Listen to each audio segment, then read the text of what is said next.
கர்த்தருக்குள் பிரியமானவர்களே, ஜூலை 11. இன்றைய பனித்துளிகளின் தலைப்பானது பிரியமான வாழ்க்கை. வசனம் உபாகமம் 30வது அதிகாரம் 11வது வசனம். நான் இன்று உனக்கு விதிக்கிற கட்டளை உனக்கு மறைபொருளும் அல்ல, அது உனக்கு தூரமானதும் அல்ல. ஆவிக்குரிய வாழ்க்கையில் எந்த பரிமாணமாக இருந்தாலும் அதனை விவரித்து கூறுவதற்கென்று எண்ணிலடங்காத நூல்களை கிறிஸ்தவ புத்தக நிலையங்களில் நாம் காண முடியும். நம் தேவனுடைய திட்டத்தின்படி வாழ்வது கடினம் என்ற நிலை இருப்பதினால்தான் அநேக எழுத்தாளர்கள் இதை குறித்து விளக்கங்களை தருகிறார்கள். இன்றைய தியான வசனத்தை கவனித்து பாருங்கள். நான் இன்று உனக்கு விதிக்கிற கட்டளை உனக்கு மறைபொருளும் அல்ல, அது உனக்கு தூரமானதும் அல்ல.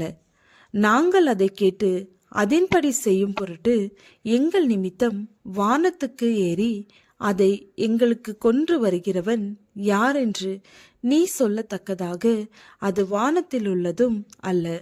நாங்கள் அதை கேட்டு அதன்படி செய்யும் பொருட்டு எங்கள் நிமித்தம் சமுத்திரத்தை கடந்து அதை கொண்டு வருகிறவன் யார் என்று நீ சொல்லத்தக்கதாக அது சமுத்திரத்திற்கு அப்புறத்தில் உள்ளதும் அல்ல.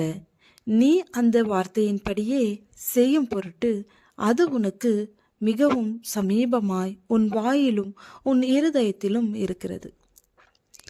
தேவனுக்கு பிரியமாக வாழ்வது கடினமானது அல்ல என்றும் அது நம்மால் எட்டக்கூடிய எளிமையான ஒன்றுதான் என்றும் இந்த வசனங்கள் சொல்வதை கவனியுங்கள். பல தேவ மனிதர்கள் ஜெப தியானத்தோடு எழுதியுள்ள நூல்களை பலனற்றவை என்று நான் சொல்லவில்லை.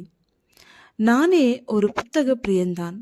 பிற எழுத்தாளர்களின் படைப்பிலிருந்து அநேக பயனுள்ள கருத்துக்களை நானும் பெற்று பயனடைந்திருக்கிறேன். ஆனால் அதிகமாக எழுதப்படுகிற காரியம் என்பதால் தேவனுக்கு பிரியமாக வாழ்வது மிக கடினமான ஒன்று என்கிற எண்ணம் எழ தேவையில்லை. மாறாக கிறிஸ்துவை போல் பிதாவுக்கு பிரியமாக வாழ வேண்டுமென்றால் நாம் செய்ய வேண்டிய எல்லாவற்றையும் ஒரே வார்த்தையில் சொல்லிவிட முடியும்.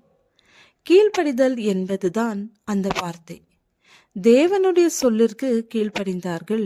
ஆதி இஸ்ரவேலர்கள் தேவ வார்த்தைக்கு எப்பொழுதும் அவர்களின் வாயிலும் இருதயத்திலும் வைக்கப்பட வேண்டும் என தேவன் வலியுறுத்துகிறார். இந்த வார்த்தைகள் இஸ்ரவேலருக்கு கொடுக்கப்பட்ட பொழுது அச்சங்கள் உண்டாயிருக்கவில்லை என்பதை நாம் நினைவில் கொள்ள வேண்டும். ஆனால் தேவனிடமிருந்து புறப்படும் வார்த்தைகள் பலமுள்ளவைகள், முக்கியமானவைகள். அவரின் வார்த்தைக்கு கீழ்ப்படிவது கடினமானது அல்ல. நமது மெய்யான கீழ்ப்படிதலின் ஆவி 1000 பிரசங்கங்களை விட பலமுள்ளது. அவருடைய வார்த்தைக்கு செவி கொடுத்தலே உத்தமம்.